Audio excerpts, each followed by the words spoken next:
ụka nke 13 n'oge na-adanyeghị n'emume afọ nke mbụ n'arọ ụka. Igbo Catholic Community ji obi aṅụrị ekene ezinụlọ anyị niile na ndị ọbịa niile nọ n'ime ụlọ ụka anụnwa tata na ndị niile nọ ebe dị iche iche n'akụkụ ụwa niile anyị na ha ga-achụ aja maasị tata. Ihe ọgụgụ niile anyị agụ tata, i were fon gị gaa na webụsaịtị ị ga-enweta ha nche ebe anwa.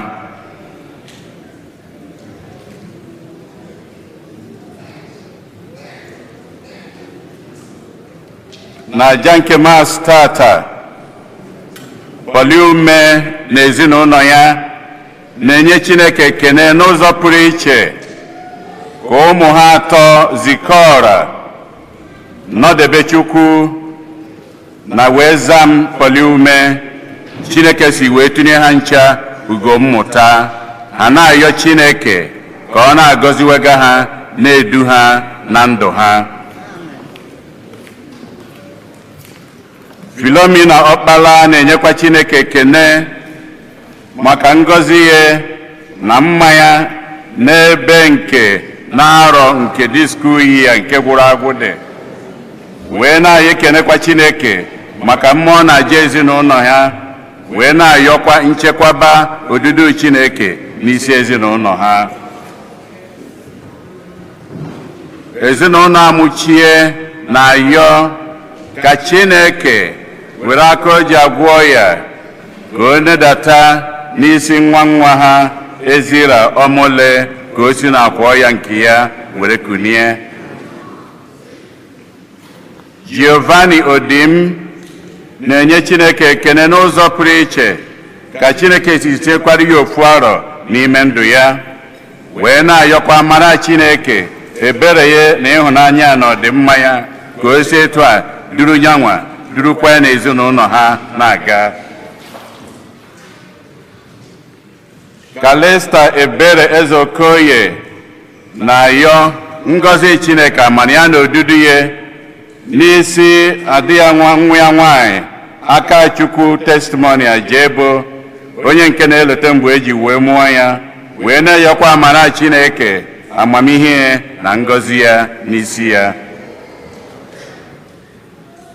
Ezinụlọ Amụchie na-ayọ maka mkpụrụ obi Fidelis Amụchie, nne na nna Ikemdị na Chinwoko na ndị be Nwoko niile na-ayọkọ maka mkpụrụ obi Ikemdị na Chinwoko. Fidelia Nna Chetam na-ayọ maka mkpụrụ obi Charles Dike na Raymond Dike.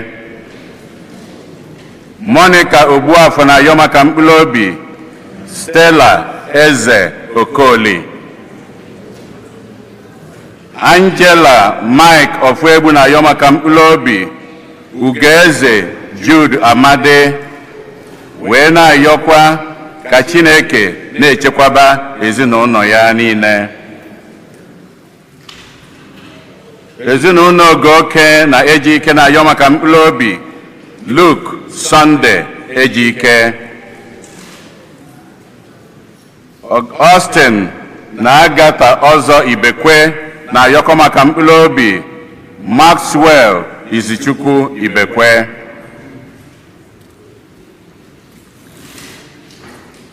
Bon Davis Ofuegbu na-ayọ maka mkpụrụ obi nwa ya nwoke Ibakalam Hamilton Ofuegbu na Susanna Chinyere Ofuegbu. Ka mkpụrụ obi ndị a niile nwụrụ anwụ anyị kpọpụtalụ, ka mkpụrụ obi ndị niile kwenụ gara aga.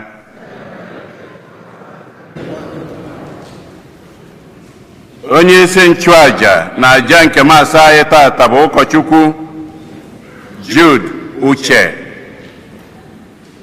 Kịta ka anyị were aṅụrị na okwukwe tiekọta ọnụ na ukwe. Hymn number 19 maka ndị ji akwụkwọ. Anyị ga-eje n'iru Chineke.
Good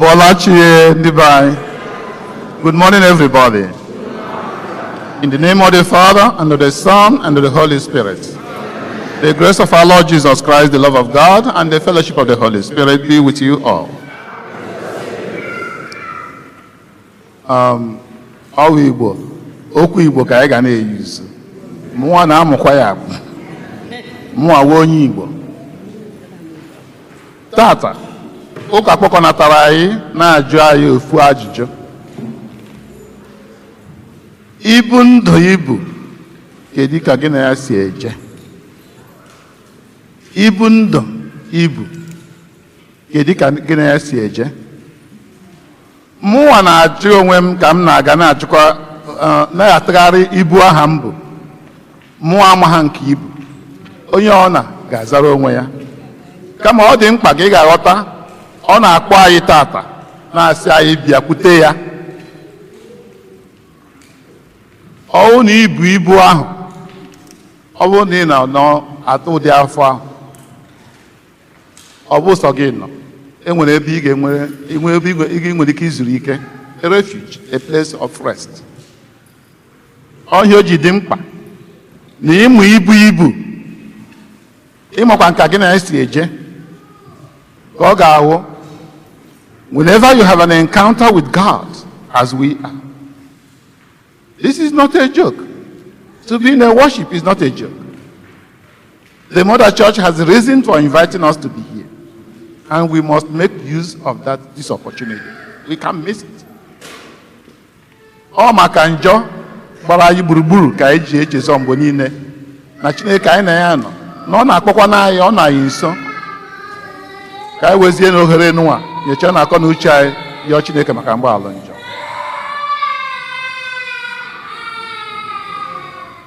Ekwupụta ngwa Chineke ji ike niile n'ụlọ ụmụnna.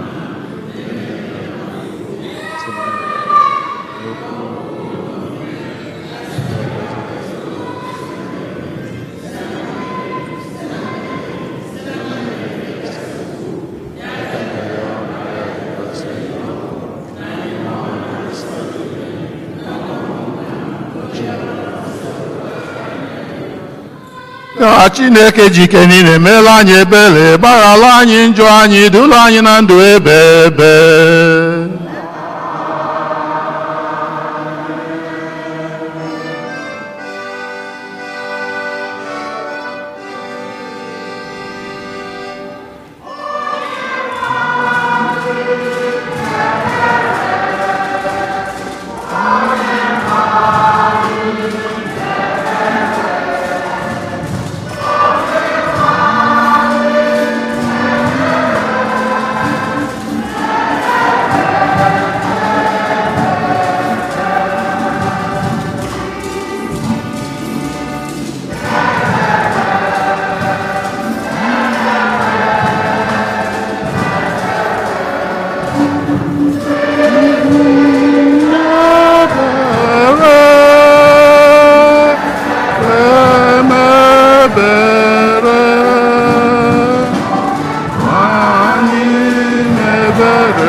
Otito dịrị Chineke n'elu kacha enu.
Ka anyị rịọ arịrịọ.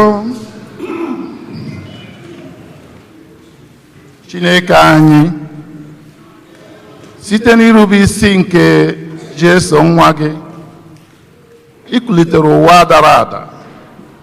Biko nye anyị bụ ndị kwere na gị aṅụrị dị asọ, meekwa ka anyị bụ ndị ịgbapụtara n'igbu ohu nke njọ nweta aṅụrị dị ebe site na adị nwe na Yesu Kristi nwa gị, onye gị na ya dị ndụ na-achị n'ịdịkọ n'otu nke mmụọ nsọ, otu Chukwu, site n'ụwa tụọ ụwa niile.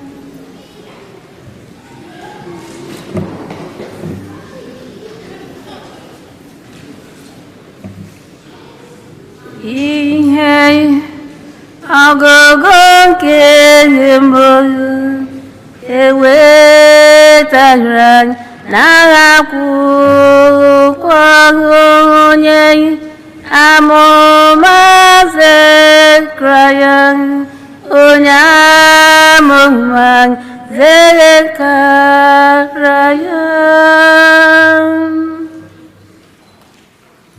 Gị bụ Ada Zion, were obi gị niile ṅụrịa nnukwu ọṅụ. Gị bụ Ada Jerusalem, tie mkpu ọṅụ, n'ihi na lee, eze gị na-abịakwute gị. Ọ bụ onye nzọpụta, aka ya kwụ ọtọ. Ọ dị nwayọọ, bịakwa na-agba ịnyịnya ibu. Ọ nọkwasara n'elu nwa ịnyịnya ibu. Ọ ga-ebipụ ụgbọ ala nke Ifrem na ịnyịnya agha niile nke Jerusalem. Ọ ga-agbajikwa ụta agha, bịakwa gwa mba niile okwu udo. Ọgbọ ọchịchị ya ga-esite n'oke osimiri ruo n'oke osimiri nke ọzọ, bịakwa site n'osimiri ruo na nsọtụ niile nke ụwa. Okwu nke gosipụrụ ụwa, ekele na-ereghị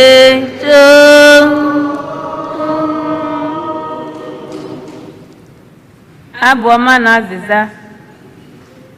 Ihe unu ga-aza bụ: Chineke m na eze m, aga m etogide aha gị ruo mgbe ebighị ebi.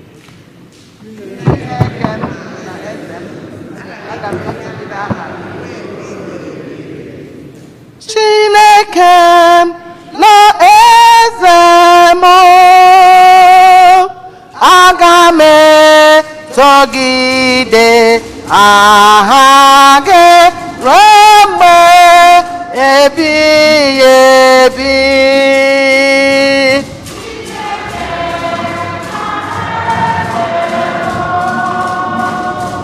Aga m etogide aha gị ruo mgbe ebighị ebi. Chineke m na eze m, aga m eto gị. Aga m agọzi aha gị ebighị ebi ebighị ebi. Aga m eto gị kwa ụbọchị kwa ụbọchị. Aga m eto aha gị ebighị ebi ebighị ebi. Aga m etogide aha gị ruo mgbe ebighị ebi. Chineke na eze m, aga m etogide aha gị ruo mgbe ebighị ebi. onye nwe anyị bụ onye amara na onye ebere. Ọ naghị ewe iwe ọkụ. Obiọma ya ebuka. Ọ na-emere ihe niile o kere eke ebere. Aga m etogide aha gị ruo mgbe ebighị ebi. Chineke na eze bụ, aga m etogide aha gị ruo mgbe ebighị ebi. Onye nwe anyị, ka ihe dum i kere kelee gị, ka ndị kwere na gị too gị, ka ha kọọ akụkọ ebube nke alaeze gị, ha kwuo okwu banyere ịdị ike gị. Ruo mgbe ebighị ebi, Chineke na eze m, aga m etogide aha gị ruo mgbe ebighị ebi. Onye nwe anyị kwesịrị ntụkwasị obi n'okwu ya niile. Ọ dịkwa asọ n'ọrụ aka ya niile. Onye nwe anyị na-ewulite ndị niile na-ada ada. Ọ na-ekulite ndị niile huru ehuru. Aga m etogide aha gị ruo mgbe ebighị ebi. Chineke na eze m, aga m etogide aha gị ruo mgbe ebighị ebi. Chineke na eze m, aga m etogide aha gị ruo mgbe ebighị ebi. Ihe ọgụgụ e wetara n'akwụkwọ Pọl dị asọ degara ndị Rom. Ihe unu chọrọ abụghị ihe nke anụ ahụ, kama ihe nke mmụọ, ebe ọ bụ na mmụọ Chineke ga-ebi n'ime unu. N'ezie, ọ bụrụ na unu enweghị mmụọ nke Kristi, unu abụghị ndị nke ya. Ọ bụrụ na mmụọ nke onye ahụ kulitere Jesu n'ọnwụ ga-ebi n'ime unu, ọ pụtara na onye ahụ kulitere Jesu n'ọnwụ ga-esite na mmụọ ya were ndụ nye ahụ unu pụrụ ịnwụ anwụ. Ụmụnna m, n'ihi ya, o nweghị mkpa ọbụla ọ dị irubere onwe anyị nke bụ anụ ahụ isi, ma ọ bụ ibi ndụ nke anụ ahụ. Ọ bụrụ na unu biwe ndụ dị otu ahụ, unu ga-ala n'iyi. Ma ọ bụrụ na unu were mmụọ nsọ pigbuo mmerụ nke anụ ahụ, unu ga-adịkwa ndụ. Okwu nke osebụwa.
anyị nọnyere unu.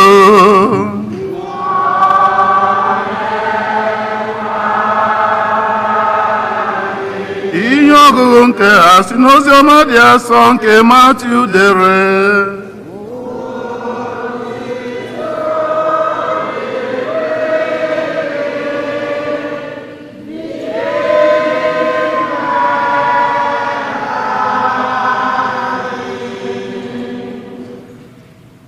N'oge ahụ Jesu kwuru sị, Nna onye eluigwe nọ n'ụwa, ana m ekele gị n'ihi na izonarị ndị ọkachamara na ndị oke aghụghọ ka ekpughere ụmụaka ntakịrị na-amaghị ihe. Nna, ee, ọ bụ otu o si masị gị ka i si mee ya. Nna m were ihe niile nyefee m n'aka. O nweghị onye ma onye nwa bụ ma ọ bụghị sọ nna. Otu aka o si bụrụ, o nweghị onye ma onye nna bụ ma ọ bụghị sọ nwa, ma ọ bụ onye ọbụla ọ sọrọ nwa igosi ya. Bịakwutenụ m, unu niile bụ ndị na-adọgbu onwe ha n'onwe unu n'ọlụ na ndị ebukwara ibu na anyị dị alụ. Aga m enye unu ezumike. Naranụ ibu m n'ubu unu, ma tụkwasịnụ ihe a site n'aka m, maka na adị m nwayọ dịkwa umeala n'obi.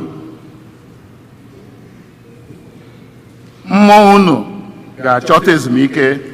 N'ezie, ibu m dị mfe, ibu m dịkwa arọ. Ozi ọma nke o sepụrụ ụwa.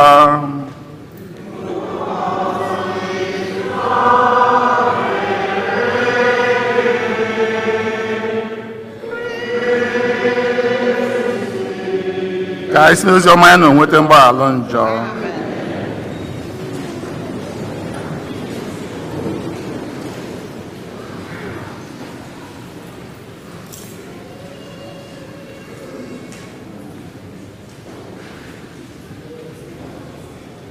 I will move straight to the point because I know I just saw the Kagasnam Nokwana parish in Bumnonuno, with the church full of only Igbos. It's very interesting. Before that, I was dragging my feet, trying to go or not to go. But as time went on, I think it became obvious, important. And it is an important task for me to become more involved in the Igbo life because I have to do that. But at the end of the day, you have to say, this is where I'm from. It's important. You can't forget it. And that's why today, Tata, is very important to me.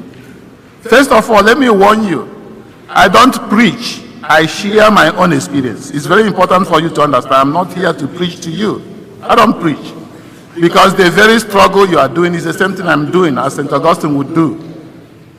I'm a Christian with you, but I'm only a priest for you.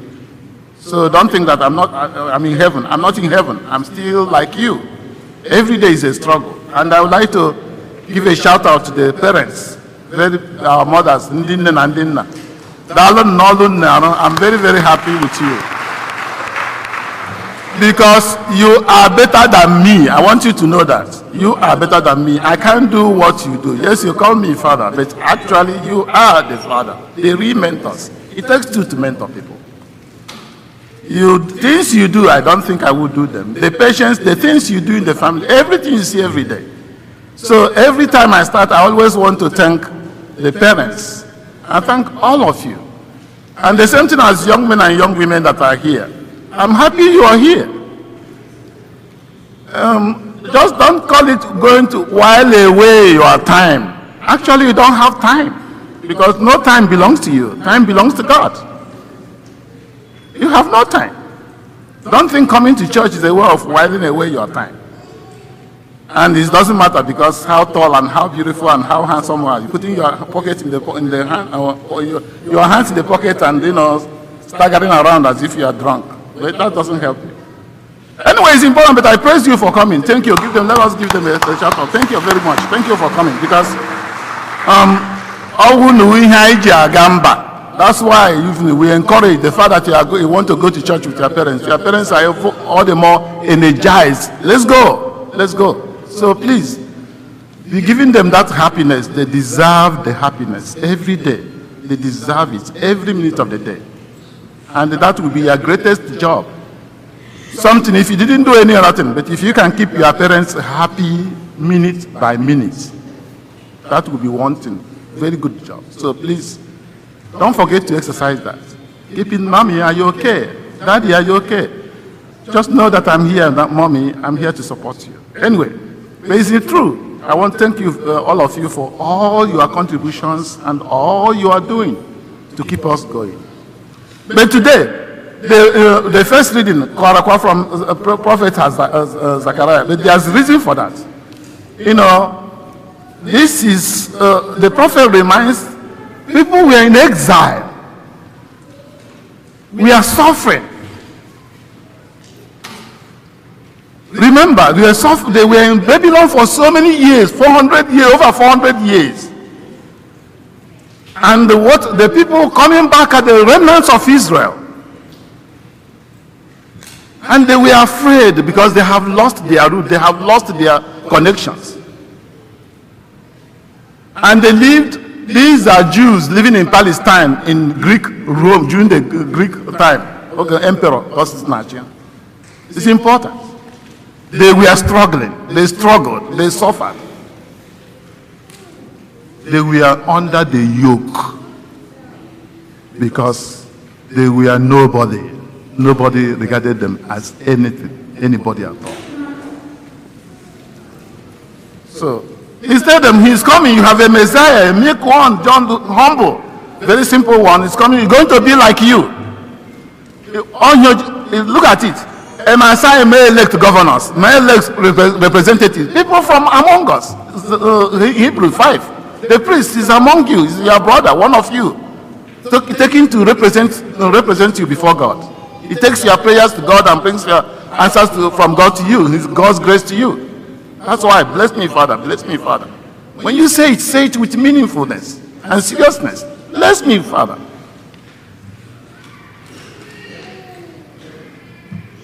Why That's what the psalmist says today. After realizing that this man is not going to mess up, he's just a real simple man, and he's not going to be, they can say men buy governors, and it's just sad to see the kind of thing they men buy. We elect them, they are no longer one of us. They are no longer one of us. They don't look like us, they don't think like us, they don't resemble us in anything at all. And also creeping into priests and the rest of them, all these authorities and all these honors, and we are more important. Like of course, I respect the Igbo man. I'm an Igbo man, and we don't forget the 8 ethos of Igbos: safe achievement, social status, and title. Don't forget it. Igbo man will go to any level to defend that ethos, and of course, community. What one? But anyway, so we have to thank God, because when we look back, we see that what God has done for us, marvelous things. So, but there's a caveat there. The caveat there is that Paul reminded us of the fact that we who are Christians are no longer in the flesh. We are in the spirit.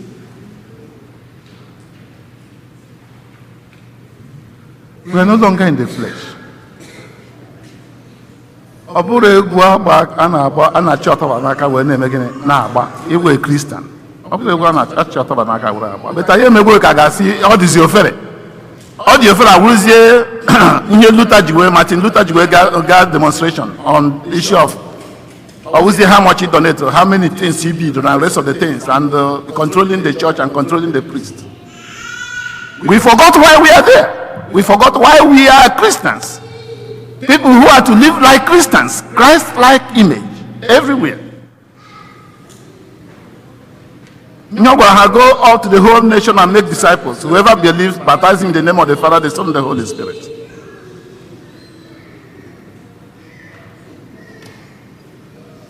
So it's important that flesh, we know how much we are involved in the flesh. We are slaves of the flesh. We are. Because I've been studying, looking at this human development. It is incredible journey to understand human development. Unfortunately, many of us, parents are so, many of us raise their kids, do most of them still sleeping. They are not awake. They are not awake. Because you don't know. They don't have the same character, they are different people, different personalities in every way. You don't recognize that. You are meant to ruin the whole life of the child. Human development is important, and we need to know it. We have slaves because we think all these things. Well, I'm not saying they are bad though, because I'm right there. And you can come here.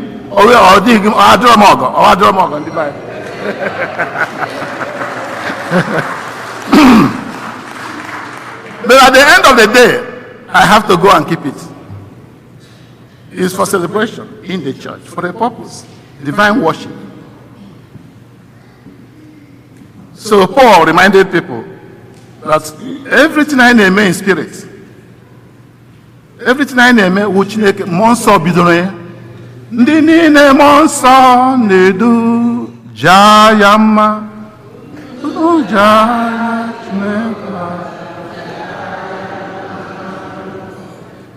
monster gane edugi. You understand that you are living in the spirit. This is why it's important. You know, I went through the very long way. Even still tomorrow, my still afufum kanechem ikwakwona ezioku. Afufum kanechem ejesibem manata goma afufu nijem.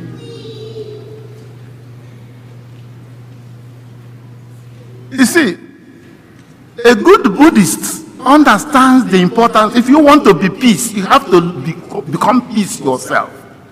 But the most important thing is awake. Jehovah Witness, because I've been in Jehovah Witness, I've been all kinds of things. I did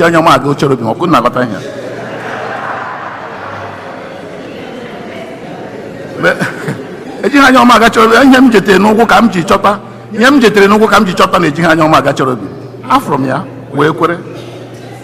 Because I was once a Yimushu Nagari, Olumbo Lumba, I am Jehovah's Witness. I am Anglican. But I was brought up in the Catholic Church. I was born in the Catholic family. But my journey in life took me to go and see all these things, understand them. Buddhism is important. But the important thing now, like on the Jehovah, there's a magazine about now Watchtower and cause on awake. They don't know the use of that word, but that's in Buddhism. That's the whole center of their spirituality is awake, self-consciousness. The more you know yourself, the better person you will be. You stop sleeping. Most of us work, even in the church, even priests, we do all things. Even some of us sleep. Because in our church, as I said, I went to the seminary at the age of 14. I have been in the seminary since I was, since after I made my first vow, I'm a religious person, when I was 19. And I'm still.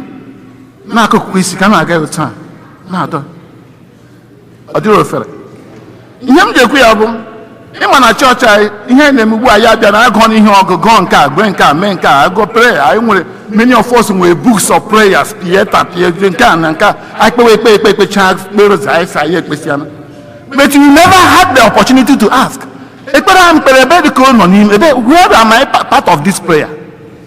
Did this prayer lead me to anything at all?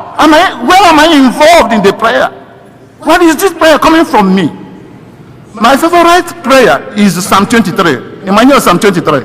Can you hear? All right. The way I say, the Lord is my shepherd. He drives me crazy. He beats me up every day with his crook and staff. It doesn't give me any comfort in my life. He hasn't given me. But he has warned me. Keep going because you promised to be in my house for the rest of your life. Whatever you see, take it, because once the hand has been laid on the plow, to look back, you are unfit for the kingdom of God. Luke 11 is important.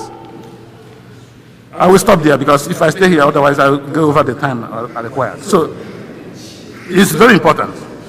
Because Jesus will say, all right, come to me, all you who labor and find themselves overburdened, and I will give you rest. And that's where it's important for me to pay attention.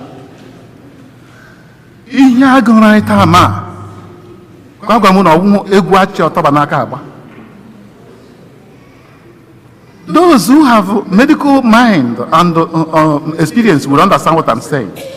The today is such beautiful. Every day, Catholic Church, the spirituality of Jesus Christ, the real Christ we read, we understand. When I talk about Buddhism or Buddha or something, we understand what it is, because this is what himself was all his life. Jesus was that.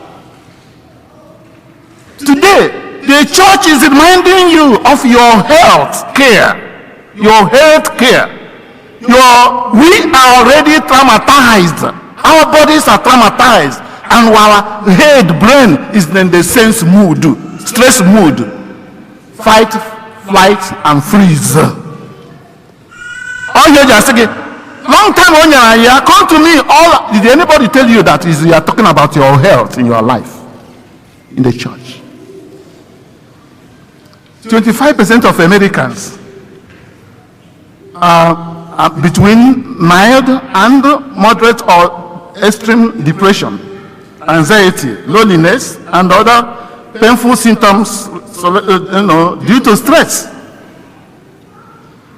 4 in every 5 adults in our families everywhere is stressed.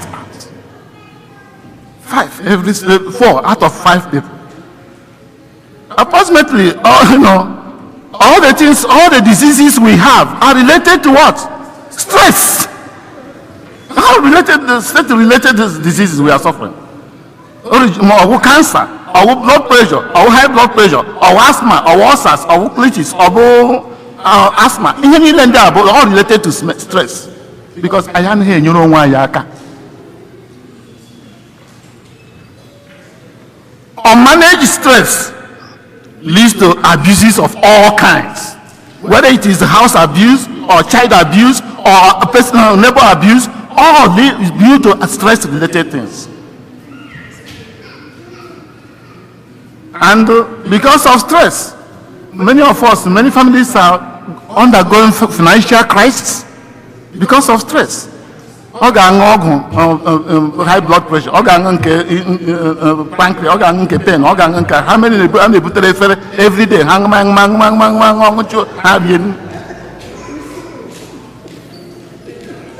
don't know, you know why we don't understand this, because we never go into the spirituality of Jesus. Come to me, all you who labor and find life burdensome, and I will refresh you. Take that down. Think about it. This is what happens. I become stressed myself. Even coming here, I was thinking of the traffic. I was thinking of driving. I'm thinking of everything, and everything is stress. But I need to manage it. Manage myself. Manage. How do you manage it? Your food, your exercise, your sleep, and community. That's why you come to church. You know, because on this is where you are given an opportunity to come and lay aside all your stress so that you can be with the Lord. You are putting, that's when people say, Oka no Nobi. Forget what they are saying. They don't know what they are saying. Oka no Nobi.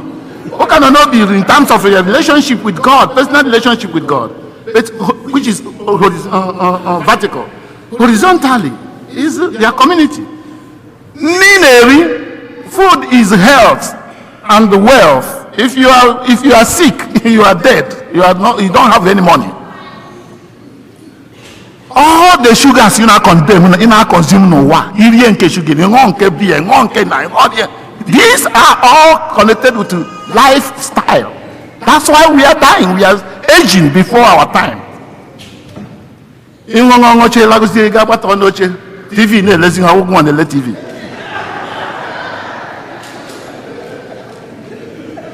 Nwaanyị a na di ya gara hụ dọkịta kwuo nyocha di ya wepụta nyesi ya di ya ọgwụ wepụtazie ya apụtasị di ya na-ajụ dọkịta bịa ọgwụ ole otu mgbe m ga na-enye ya ọgwụ a dọkịta si ya lekwukwuo nke gị nke a bụ nke gị ọ na-achọ otu ọ ga-esi enweta peace and rest. Onye nke ọzọ si ịmakwa na aga m hụ dọkịta ọgwụ o nyere m ọ sị m mgbe ọ na m chọrọ ka m na-enwe udo na aṅụrị na ndụ m everyday m gara eri ọgwụ a gasị eziokwu nna nke mbụ mbọsị mbụ m gara o nyere m sụsọ mkpụrụ ọgwụ 4 sị m laa ga aṅụọ ya mụ jisi ike mere ihe m na-eme so nna ọkwa ọgwụ a ji gị ndụ ọ na ịṅụghị ya mbọsị na-aṅụghị nwụọna ịla n'aka na how many of you are here that are now on life support? Because every day you can get that every day you can get. We are on life support. Understand the issue. We are sick. The church, we understand worshiping God is not just him and their God is telling you much more than that today, and you may not understand it. That's why I need to hurry. So where do we end? When you look at all these things, all catchers, food you eat, you are microbiome. You have no gut and brain. Every all you need in you don't have. Your gut is the second brain. It takes only 16 seconds to let my pancreas, my liver, everybody sugar be hana pack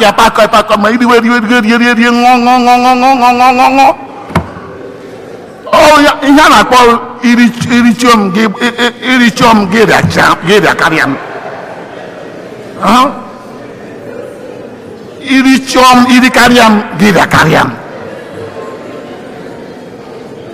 So, well, as I said, if I stay here, I could be here for tomorrow. But what they call it is that. But you know, I say, why me? Think about it. 25% of Americans are between mild and extreme depression, high blood pressure, hypertension. I was in the OG, mosquito tasseria and rest of them. So our pancreas and liver do not function as they used to function. And therefore, the amount of sugar will affect us. And attack, yeah, we better again. All their sugar. I don't know how they digest it. We don't agree. And you want to hear your palate, your digestion starts here. Here is the gland. If you don't eat very well, chew very well, digestion becomes a problem. And if you don't care what you put in your stomach, you are finished. That's the beginning. Every time you go across the and young boys, all of you, I had to do it myself. Okay, McDonald's. I'm not preaching against them. Okay, quick food, make me. When Zimbabwe, and when mine are drink me quick.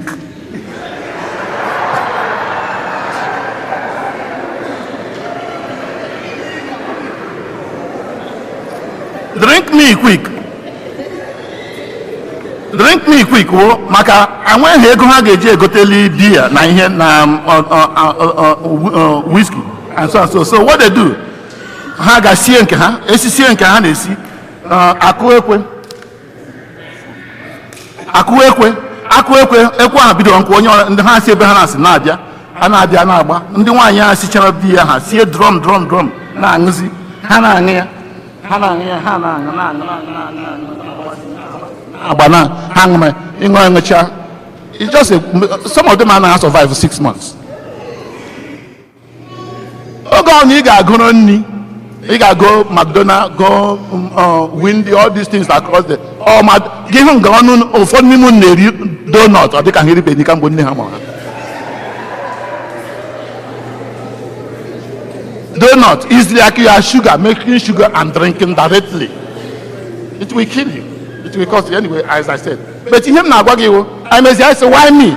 Oh, but the man, my Chineke, and let him see him from Nadia Jose and catching a Kemen can let him. And then he said, only the niece young uncle, young Henry, young everything. He was happy, Henry Lawag.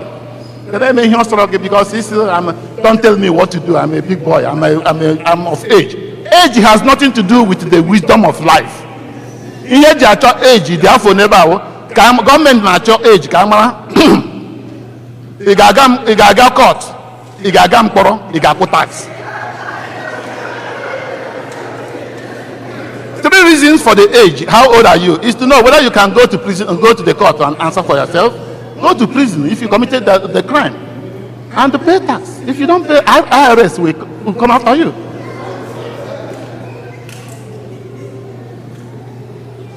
So, in young boys and young girls, so that you don't go away, so also sugar. Eat a lot of vegetables, kale and spinach, all those, broccoli and all this that can give you fiber, not sugar. And once every day, you can on the living, they already their board change it, and then now they can know without thinking money. So take it, it doesn't matter. This is good. Rice is not. It's not. Sweet chewing gum on an apple my boy.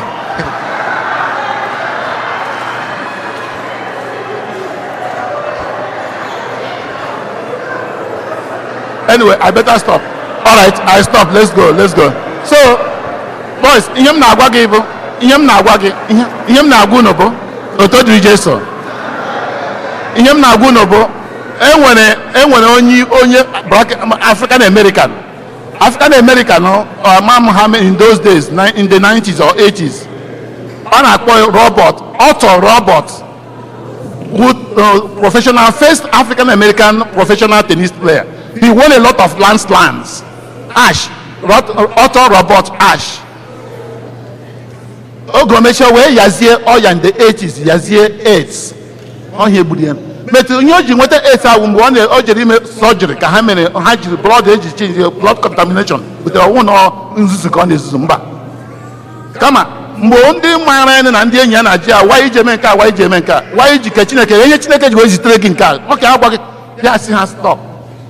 I'm not complaining and make a loon because I have inspired you to become professional players. And I got a lot of titles, grand slam titles. And many of you have won it.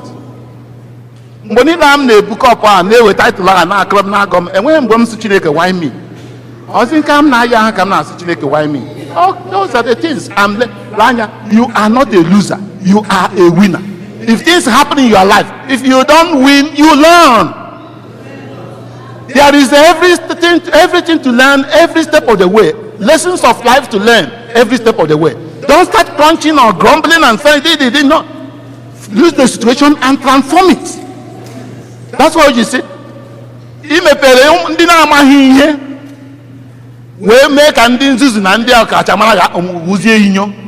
oh, he opened this for you to know. Anyway, I was one. Thank you. I have to stop.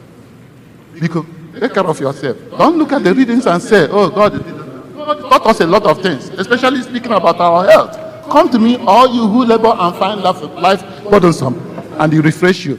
Once you live in the Spirit, Jesus is going to clothe you. And so that's why we are here for love. God approaches us with love. And remember, Job chapter 1, verse 21. If we receive good things, why can't we receive bad things from God?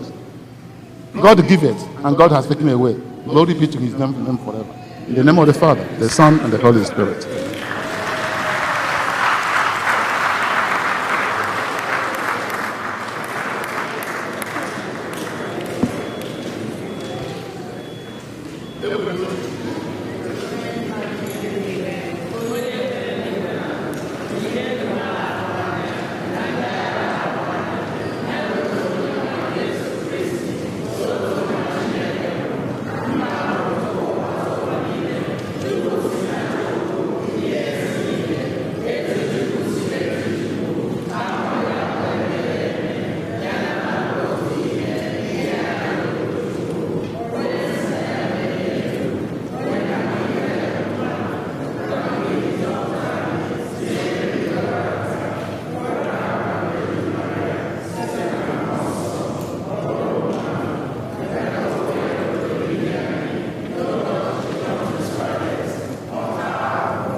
ekpere nke ndị kwenu. Nata ntị gị n'ala zamụ, Chineke tọọ ntị gị n'ala zamụ, onye njọ ka mbụ, ogbenye ka mbụ n'ụwa, nata ntị gị n'ala zamụ. Nata ntị gị n'ala zamụ, Chineke tọọ ntị gị n'ala zamụ, onye njọ ka mbụ, ogbenye ka mbụ n'ụwa, nata ntị gị n'ala zamụ.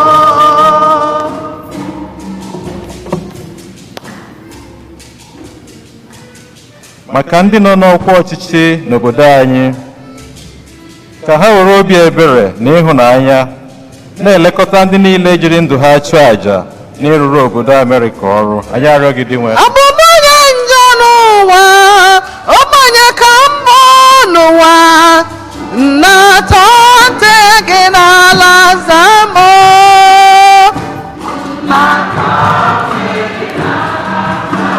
Zamụ zamụ,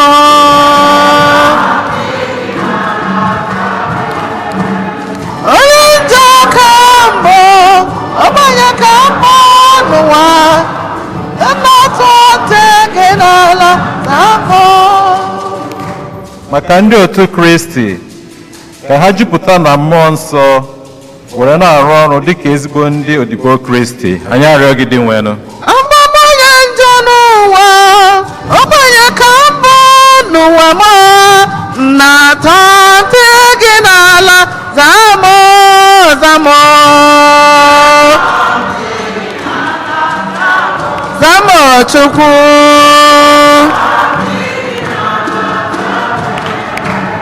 Abụ m onye njọ n'ụwa, ogbenye ka mbụ n'ụwa m, nata ntị gị n'ala zamụ. maka ndị niile na-arụ ọrụ ichekwa ndụ na ndị obodo, ọkacha ndị uwe ojii, ndị agha na ndị na-egbochi ọkụ ọgbụgba, ka Chineke chekwaa ha ma dulata ha n'ụlọ ha n'udo na-enweghị nsogbu ọbụla. Merụ ha ebere, ogbenye ha bụ n'ụwa ha, nata ntị gị n'ala zanụmọ. Nata ntị gị n'ala zamụ Chukwu.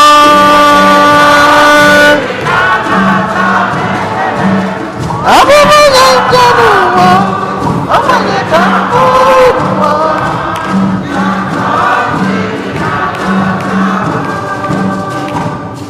maka ndị niile nọ na nsogbu dị iche iche, ka ha nweta enyemaka ha na Kristi, onye na-eme ka ibu dị arọ dị mfe. Anyị bụ ndị njọ n'ụwa, mere onye ebere, nata ntị gị n'ala zananya.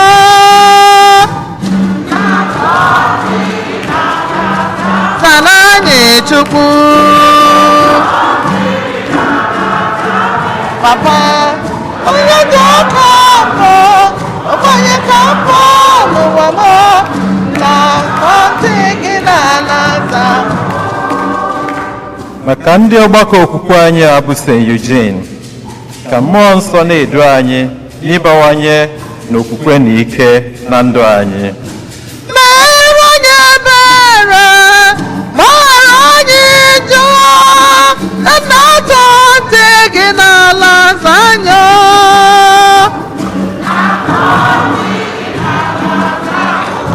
Papa,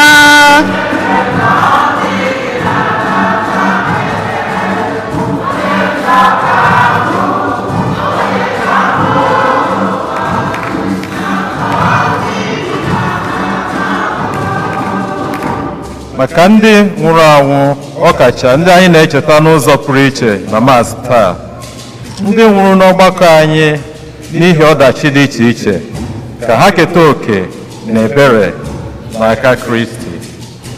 merụ ha ebere, nabata mkpụrụ obi ha, nata ntị gị n'ala zanya.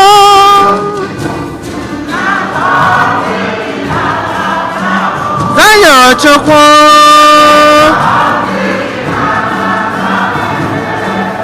Abụmọnya njọ n'ụwa, ọgbanye ka mkpọ dị n'ụwa na ọ dịghị n'ala anyị.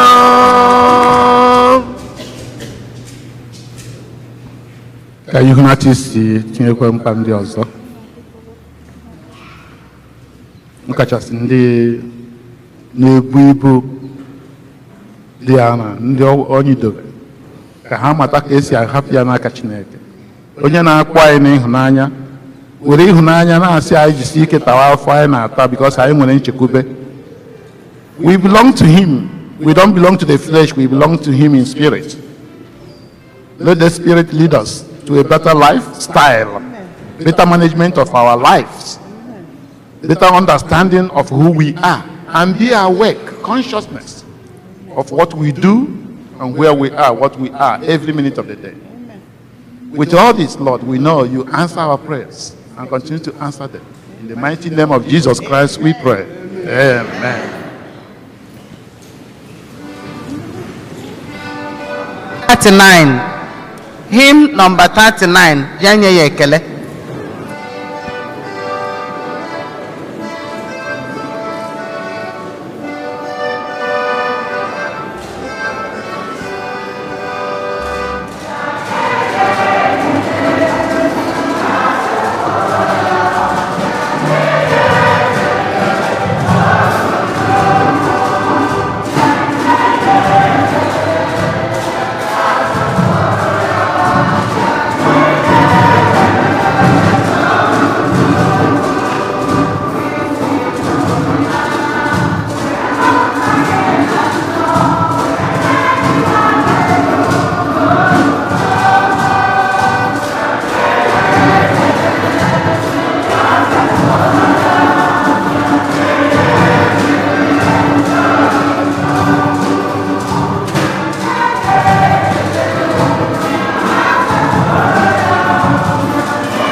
ọnụ Chukwu.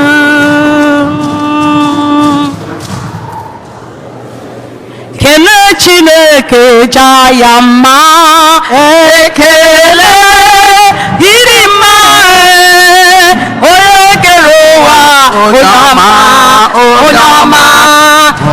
Adịghị ekele Chineke bulie ya n'ohe, ekele onye mma, onye kere ụwa onye ọma, onye ọma.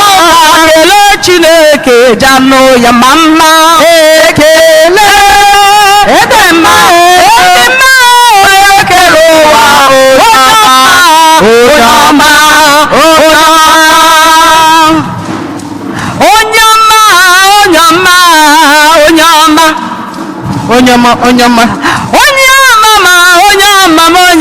onye ọma. Asị gị kelee Chineke bulie ya n'o, ekele ihe mma, onye kere ụwa onye ọma, onye ọma, onye ọma.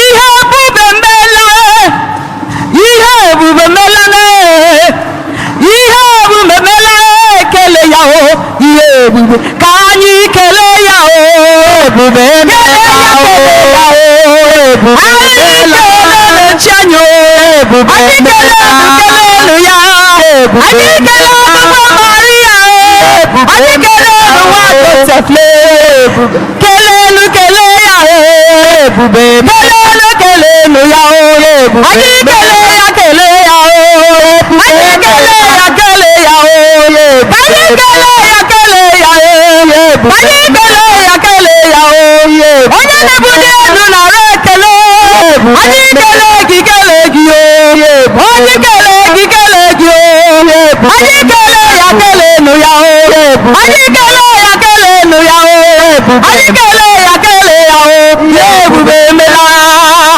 ihe ebube emela, ya o mere ya jiri anya ya, ihe ebube emela, okwu anyị ji n'egwu, obi anyị dị sarịsarị, onye mere nke kele kele, ihe ebube mela, ihe ebube ka anyị kelee ya o, ebube anyị kelee ya o, ka anyị kelee ya o, ebube ka anyị kelee ya o, anyị nwere okwu ya, ebube ka anyị kelee ya o, ebube ka anyị kelee ya o, ebube ya o, ebube ka anyị kelee Chukwu, ebube ka anyị kelee ya o, ebube anyị kelenu ya, ebube anyị kelenu ya, ebube anyị kelenu ya, ebube anyị kelee ya o, ebube Chineke si n'agọziwo m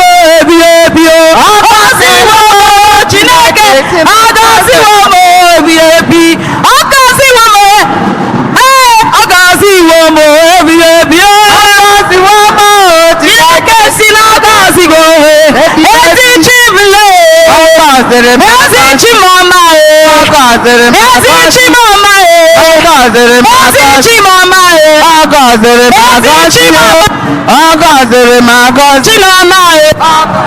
ezi chimọma.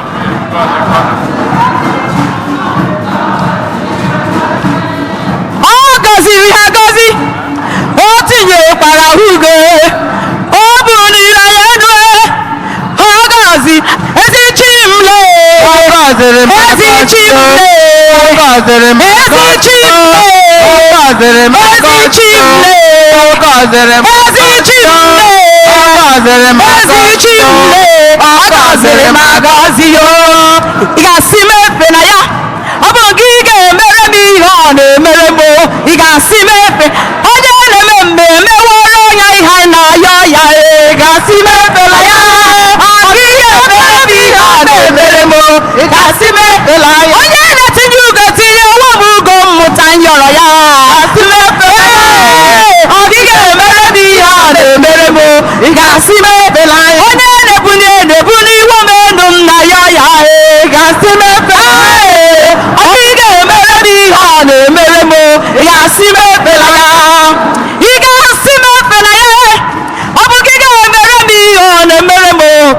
ga-asị m efela ya hai ị ga-asị m efela ya ọ bụ gị na-asụrụ m ụzọ na-asụrụ m ị ga-asị m efela ya na-ayọ ya o ị ga-asị m efela ya ọ gị ga-emere m ihe ọ na-emere m ị ga-asị m efela ya onye na-enye m ihe m na-ayọ ya ị ga-asị m efela ya ọ gị ga-emere m ihe ọ na-emere m ị ga-asị m efela ya onye na-ebuni iwe m enu m na-ayọ ya o ị ga-asị m efela ya ọ gị ga-emere m ihe ọ na-emere m ị ga-asị m efela ya onye na-asụ ụzọ asịworo m ụzọ m na anụ ya si m ọ gị ga-emere m ihe ọ na-emere m ị ga-asị m efela ya ị ga-asị m efela ya ị ga-emeworo m ihe ọ na-emere m ị ga-asị m efela ya ị ga-asị m efela ya ọ bụ gị ga-ebuli m enu ọ na-ebuli m ị ga-asị m efela ya onye na-agwọ ọrịa agwọgoro m ọrịa njibịa ya ị ga-asị m efela ya ị ga-emere m ihe ọ na-emere m ị ga-asị m efela ya onye na-enye ndụ emeworo m ihe m na-ayọ ya ị ga-asị m efela ya ị ga-emere m ihe ọ na-emere m ị ga-asị m efela ya ayọrọ m ya ngwa nyekwasị m ụtọ m ga-asị m efela ị ga-emere m ihe ọ na-emere m ị ga-asị m glory be to the Lord in the highest hallelujah.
yọba na ụmụnna m ka aja m na-achụkwa ihe ga-asọ Chukwu na-aja ike niile na-alụ ọnụ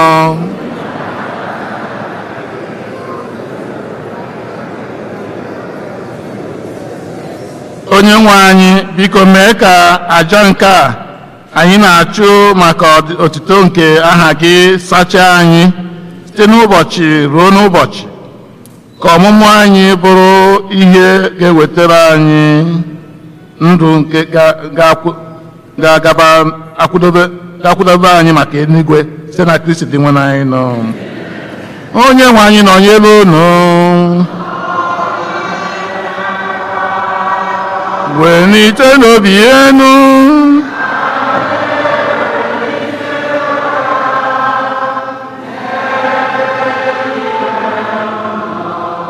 ka anyị nye n'ụdị nwe na Chukwu anyị ekene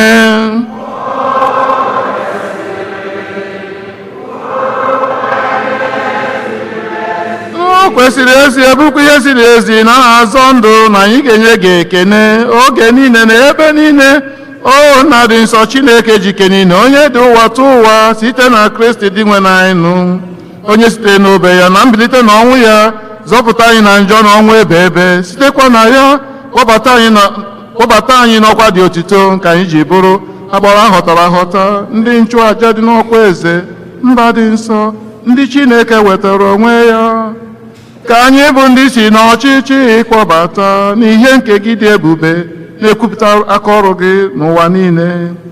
N'ihi nke a anyị na-eso igwe ndị mama niile nke eluigwe na-eto ebe gị oge niile na ukwe na-asị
onye bịara nsọ nsọ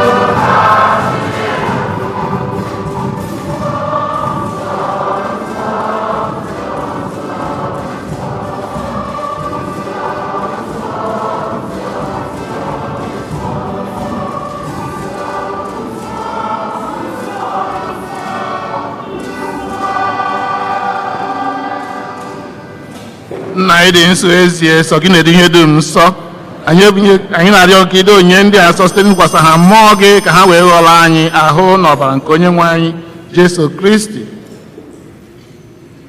onye bịa tupu edinye n'ọnwụ nke o ji aka wee n'alụ were achịcha nye gị ekene na otuto nyawa ya nye ụmụazị ya sị na alanụ m nke a rie n'ihe unu niile nke a bụ ahụ m ka a ga-eduru nye maka unu.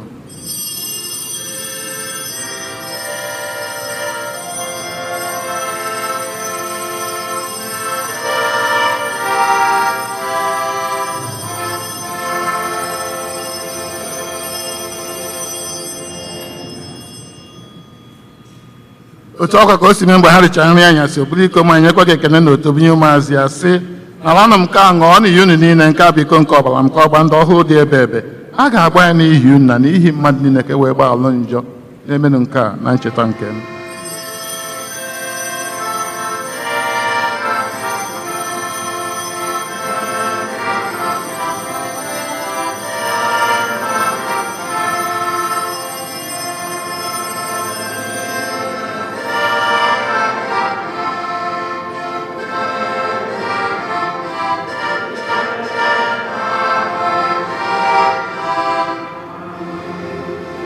ka anyị kwupụta n'ife omenko anyị na-eme ugbu a anyị na-ekwupụta ọnwụ gị na-egosikwa mpụta na ọnwụ gị o Kristi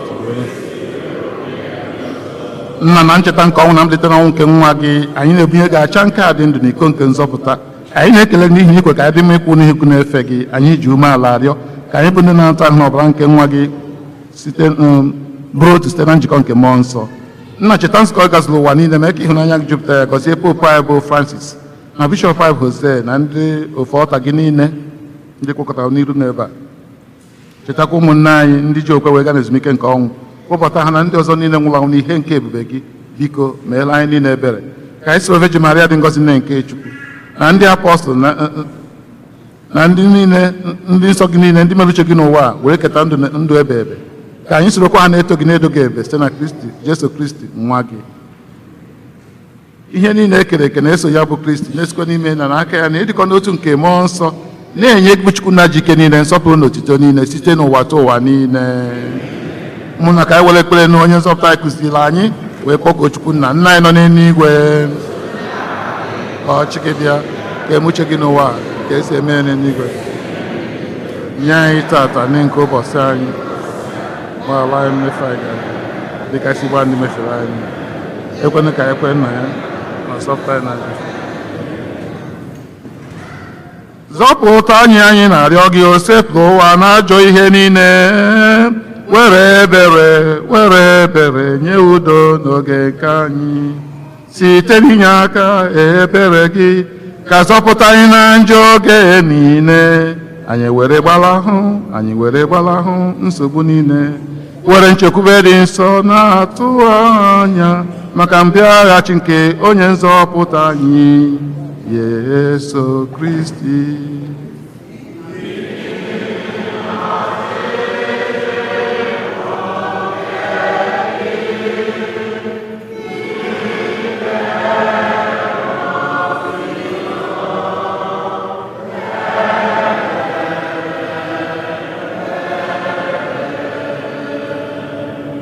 Onye nwe anyị Jesu Kristi onye gwa ndị apọstụl ya, udo nke m ka m na-ahapụ, udo nke m ka m na-enye unu, elekwana ya na njọ anyị kama lekwasị anya n'okwe nke nzukọ gị, nye ya udo na ịdịkọ n'otu mgbe niile uche gị siri chọọ ịbụ onye dị ndụ na-achị ebe. Udo nke osepụ adịla unu mgbe niile. Ka anyị yerịta n'onwe anyị ekene nke udo.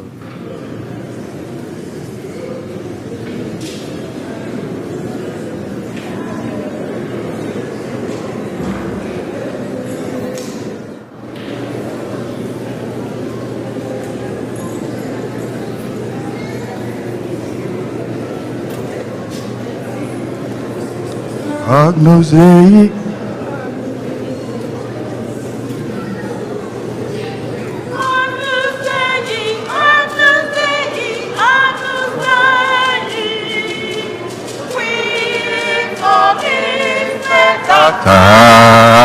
Mundi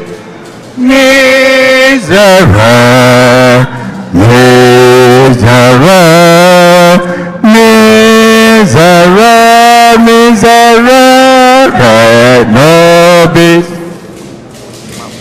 Agnus Dei, Agnus Dei, Agnus Dei, qui tollis peccata mundi, miserere,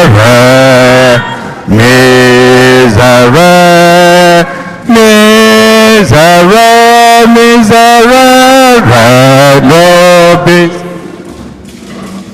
Agnus Dei, Agnus Dei, Agnus Dei, qui tollis peccata mundi, dona nobis, dona nobis, dona nobis, dona nobis pace,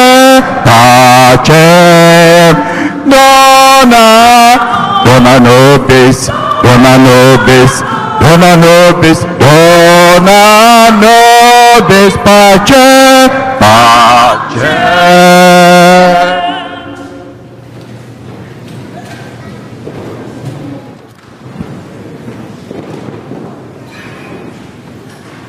Abuya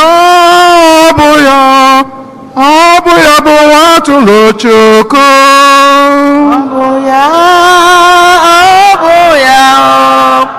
Abuya bụ nwatụrụ Chukwu. Abuya onye na-agwọ ya. Abuya bụ nwatụrụ Chukwu. Abuya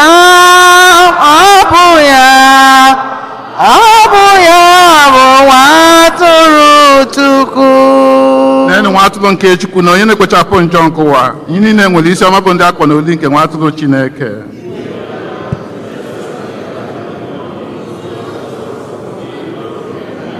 Ka ahụ na ọbara Kristi chekwawa wee ruo na ndụ ebighị ebi.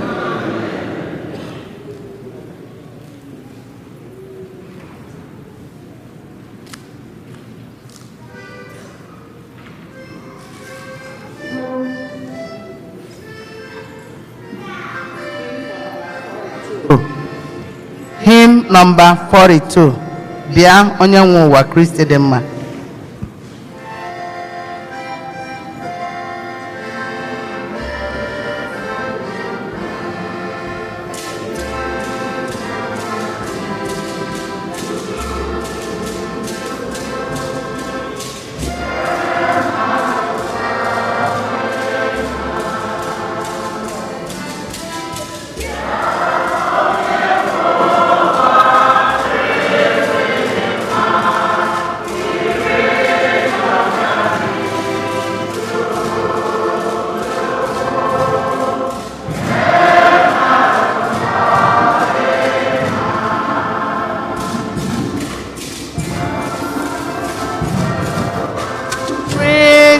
Dị mma dere n'obi anyị Chukwu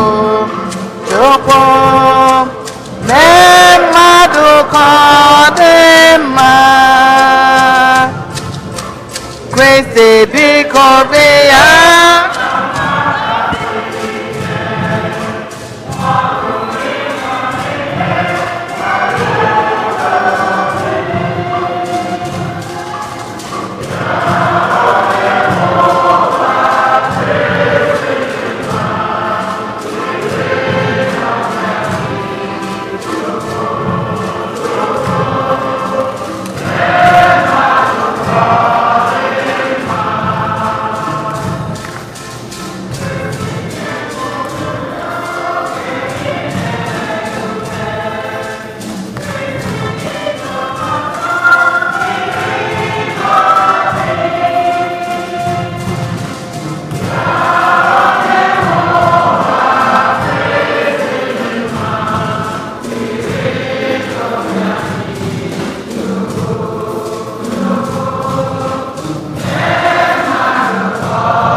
Chukwu nna nọ ebe aka mmadụ dị ebe ahụ ka ọ dị ebe kedu na nwa gị arịọ agụ maọbụ rịọ ya ọchịcha o were ọgbọnye ya maọbụ nye ya okwute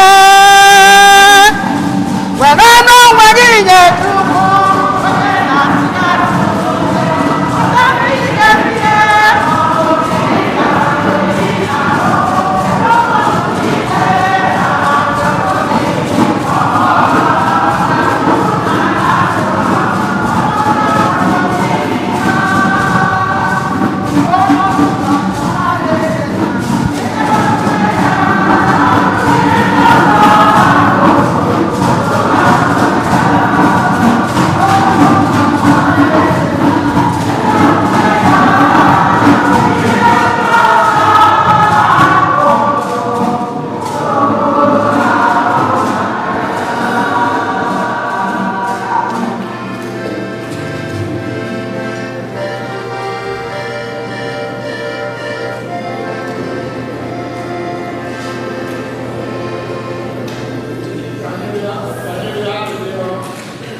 onye nwe anyị onyinye i nyere anyị n'oriri nke a ebuka biko anyị na-arịọ gị mee ka anyị nara onye nzọpụta nke a wee na-eto gị mgbe niile agwụsịghị agwụsị site na Kristi dị nwe anyị nọ.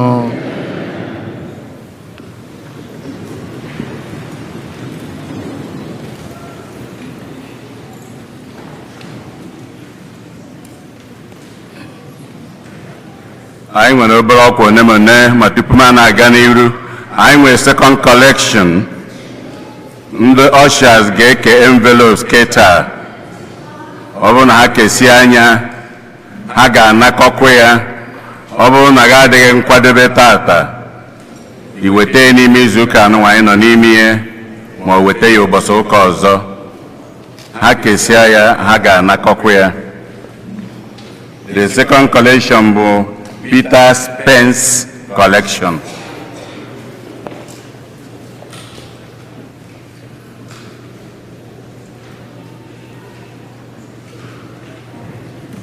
African National Eucharistic Congress nke anyị na-ama ọkwa ya eri oge ọta igo n'ụkwụ izu ụka agacha izu ụka ọzọ ka ọ ga-abụ.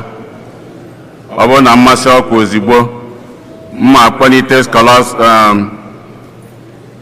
Kalista Ezeokoye 1 minute only ka ọ kọwalụ na ihe gbasara ihe ozigbo ozigbo ma ọ bụrụ na mmesịa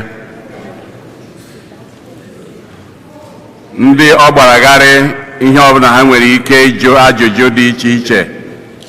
ụnụ ya afụ nyanwa na onwe ya bụ Kalista ma ọfụ Skọlọ Ga-amaka ma ọfụ Ben Amadi ọfụkwa onye isi anyị na Ikusa young adult bụ Ugonna Ifedeba.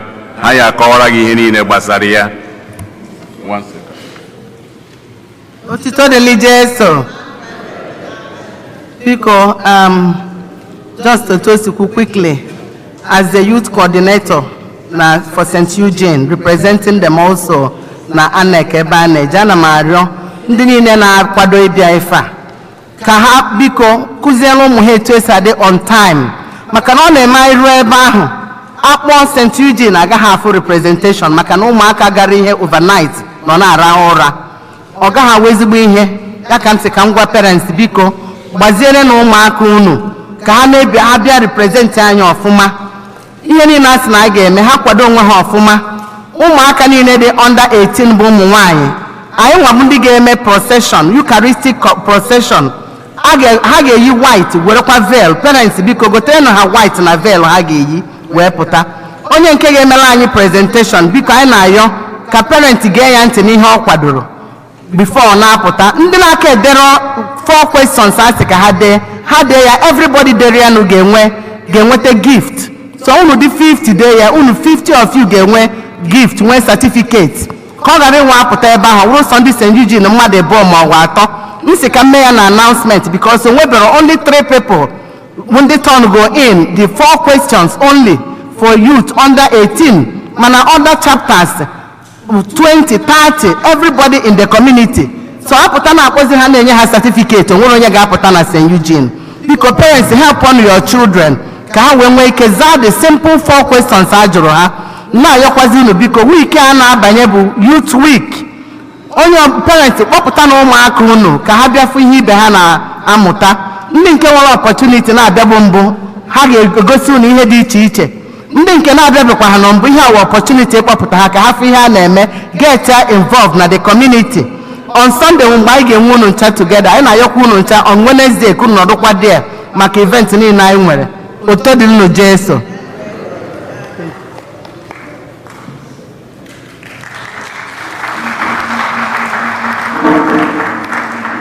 anyị anụgo ihe akọwala anyị, onwe ihe gbaghara ihe aghọtara. Unu fụrụ ndị anyị kpọpụta, unu nwere ike ịjụ ajụjụ. Ihe ọzọ m amụrụ m emere ka unu ghọta bụ chaperons. Amụrụ m ndị nke n'ebe a maka m si were gụta certificate for the virtual gosi na ọnụnwa virtual program. Certificate dị enyere go from the diocese, the training nke emere ebe a nyere gị the authority ịkpọ nwa onye ọzọ abụrụ nwa gị wee bụrụ a chaperon for that. Na only ya fax ya were kwa a copy of it wee bịara to the place. Ada ama ma ọ bụ na the fax elutere. Agụtara m ihe dị etu anwa. Ọ bụ na ọ gbagharị unu jụwa ndị isi unu ndị anyị kpọpụtalụ, anyị akọwalụ ya unu etu a ga-esi were mie.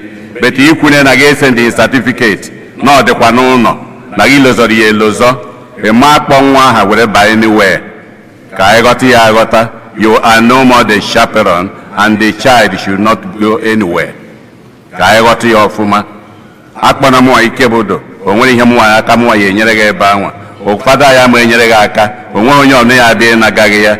Ihe a bụ ihe American Bishops Conference na ndị kọtụ wepụtara iwu anwa eya esori ya n'isi. Ada emere anyị ebere maka ya.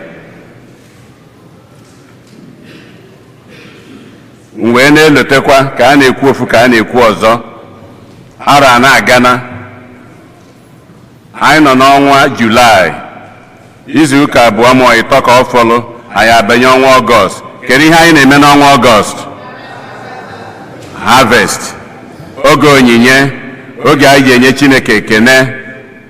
Anyị ga-emekwa ka anyị si eme first Sunday in August, the month of August, mgbe anyị wepụtara iji were kene Chineke maka mma nke ọ na-aja anyị na ezinụlọ anyị na ngwuru anyị niile na ụmụ anyị n'ofu n'ofu n'ụzọ dị iche iche, na ịnabara ụla kunie ụla bụ inye Chineke ekene.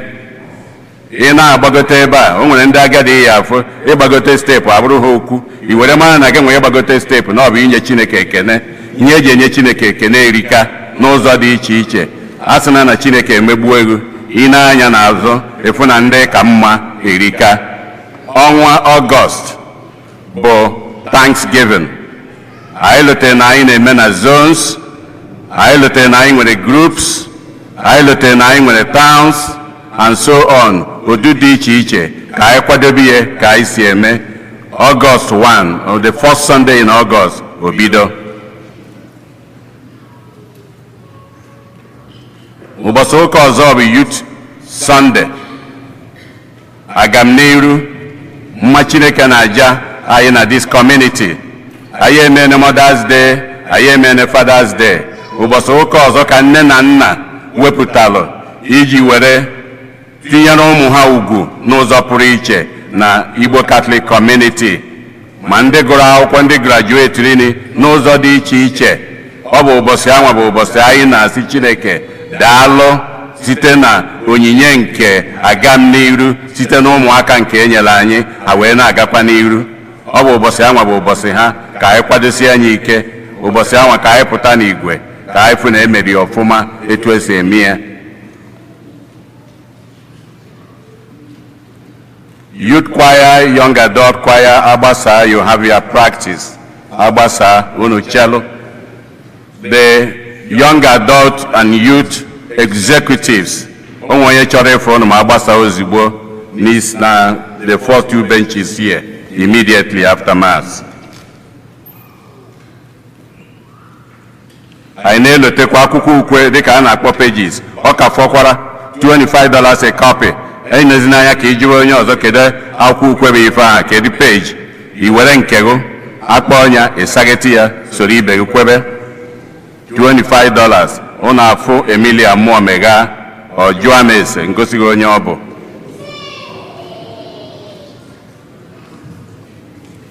Felicia Umeibe ọnụ ya.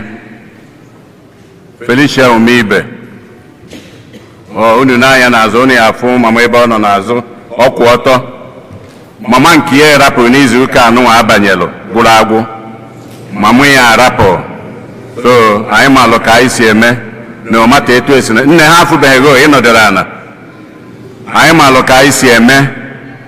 So nke a bụ mama nyanwa n'ụzọ abụ n'ụzọ o si metụta anyị ka anyị berere onye anwa etu anyị si eme, ndị ya ejeru ndị ya akpa na fon n'ụzọ abụ n'ụzọ. Nne daalụ.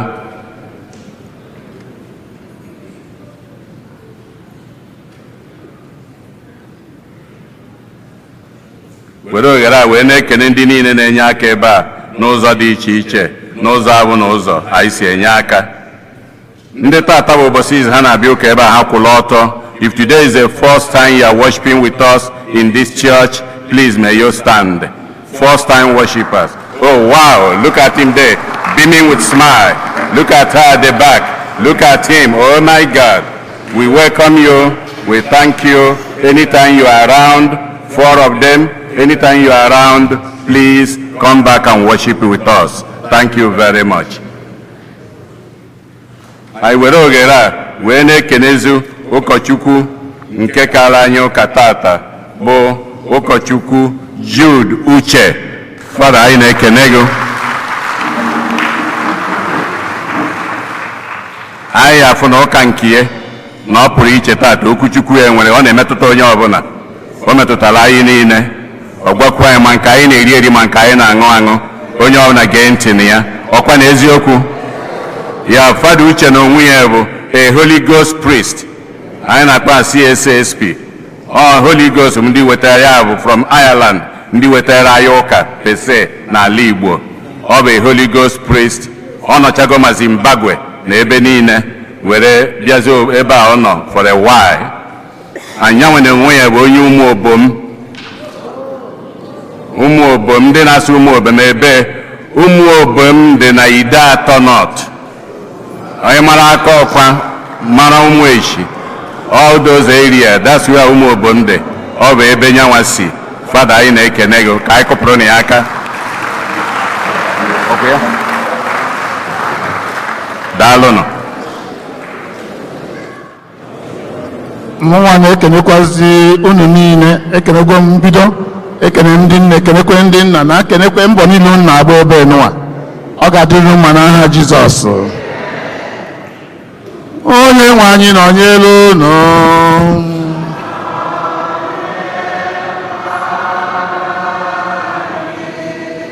Ka ihunata isi maka ngọzi nke Chineke. Ka dị nwere onye kpọrọ unu, onye nke unu fere tata n'ụzọ pụrụ iche, bịa nọnyere unu. Ibu niile nke ndụ a nke anyị na-ebu agagharị ebe niile na anyị gbuo anyị, nna anyị na-atọzọ n'ukwu gị tata, na-ayọ biko nara anyị ibu ndị ya na-enye anyị nsogbu, nye anyị ndụ, ka anyị na-ekene gị mgbe niile site na Kristi dị nwe na anyị nọ. Amen. Ndị ọnụ na-eru n'okwu, anyị na-ayọ maka ndị obodo na-achị obodo anyị, ka anyị cheta na ọwụ anyị nwa họpụtara ha ka ha nwee ike gbara anyị odibo, nye ha mmasị nke ịlụ oge ọlụ. Chetakwazie n'ofu ụbọchị onye ọ na-aga aza ajụjụ maka nke o metere n'ụwa, ka nchekwube na ị ga-akpọbata anyị n'ala eze eluigwe, nyekwezie anyị ezumike ebe n'eluigwe, bụrụ nke ga na-eme anyị na-echu uchu na-agba mbọ n'ụzọ pụrụ iche n'ụwa anụwa site na Kristi dị nwe anyị nọ. Ka ọ gọzie nne na nna, gọzie ikwu na ibe, gọzie ezinụlọ ọbụla nọ ebe a n'otu n'otu, nyekwazi unu amara, nchekwube na ịhụnanya nke enu ọ gwara anyị na ọbịa ga na-eme ndị mmadụ ga-eji ha hụ anyị ha ma na anyị bụ ndị nke ya.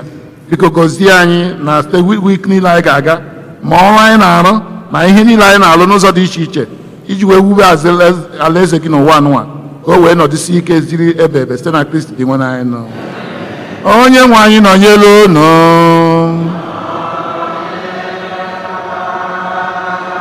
Ka Chukwu ji ike niile gọzie unu, Nna na Nwa na Mmụọ Nsọ. Lawanụ misa gwụsịgo.